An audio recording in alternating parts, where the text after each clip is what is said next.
من يهده الله فلا مضل له ومن يضلله فلا هادي له وأشهد أن لا إله إلا الله وحده لا شريك له ولا وزير له ولا مشير له ولا معين له ولا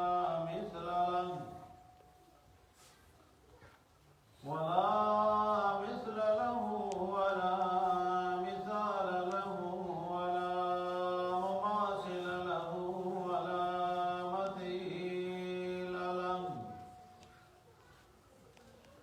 ولا قادر ولا قدير ولا ناصر ولا نصير إلا هو ولا كاشف الضر والبلاء ولا مجيب السؤال والدعاء إلا هو أحد واحد فرد صمد أما بعد فأعوذ بالله من الشيطان الرجيم بسم الله الرحمن الرحيم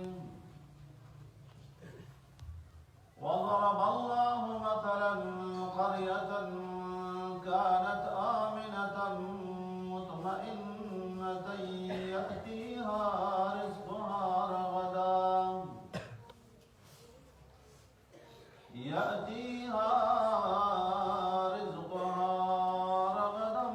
من كل مكان فكفرت بأنعم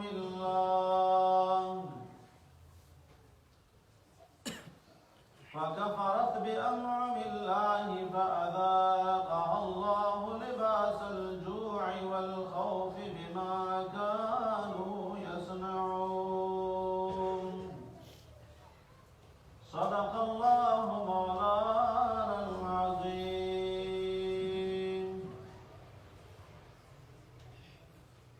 زما عزتمندو مشرانو کشرانو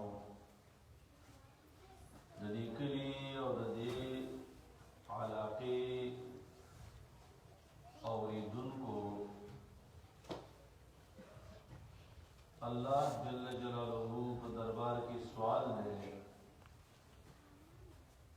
چې دا لږ وخت او دا لږ ټیم دې زموږ د ټولو ګناهونو کفاره وګرځي. زما عزتمندو مخکې استاد محترم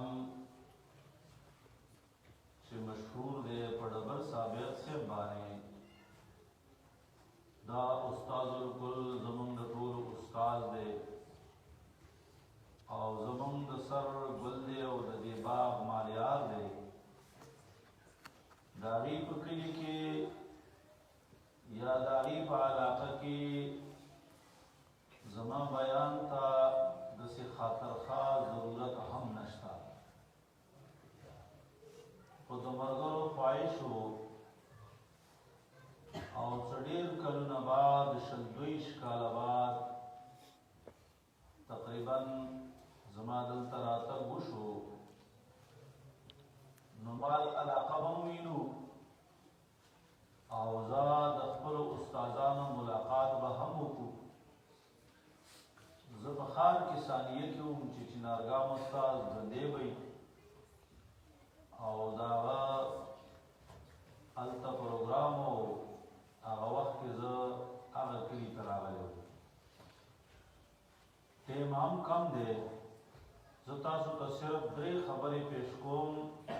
نور په دې کلي کې د علم چینی دي او دارنګې د وخت درانه ستر علما دي.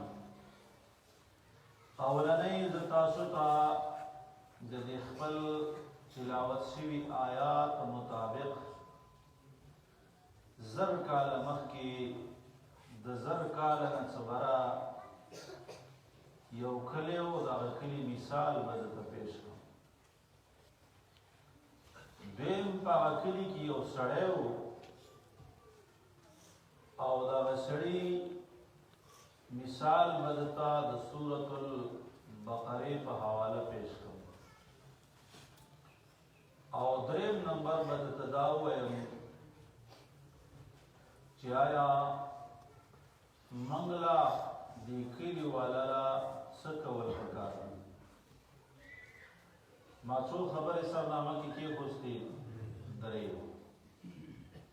که تاسو د زړه لوښې کلاو پوښ کېښودو نو ما ته به خپله خبره واپس نه راځي، او که تاسو د زړه لوښې الټه ایښې نو ما ته به خپله خبره واپس راځي. یعنی که ستاسو زړه کلاو نو زما خبره به ستاسو زړه کې ځای وکړي، واپسي به نه کوي، پوه به شئ. او که ستاسو د زړه لوښې الټه نو الټا لوښې چې ټوټۍ ته کېږي هغې کې اوبه نه جمع کېږي. اوله دا ده د زر کاله نه مخکې یو کلی و، د هغه کلي حالات به مختصر په مثال کې ووایو، څوک چې قرآني مثال دی. په هغه کلي کې یو سړی و او د هغه سړي مثال به هم د سورة البقرې په حواله پیش کړو. او دریم نمبر دا ده چې د حدیث په رڼا کې به دا ووایو چې ما او تا له څه پکار دي. اولنۍ خبره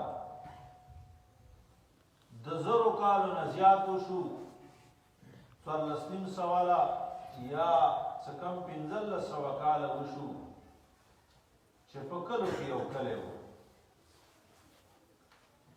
اولنۍ کلی و، اولنۍ ښار و، د ځمکې په سر اولنۍ آبادي وه. الله ته ګران کلی و، الله ته محبوب کلی، اوس هم ورته ګران دی او دارنګې اول کې هم ورته ګران و او تر قیامته به پورې ورته ګران کړي. دا کلی الله جل جلاله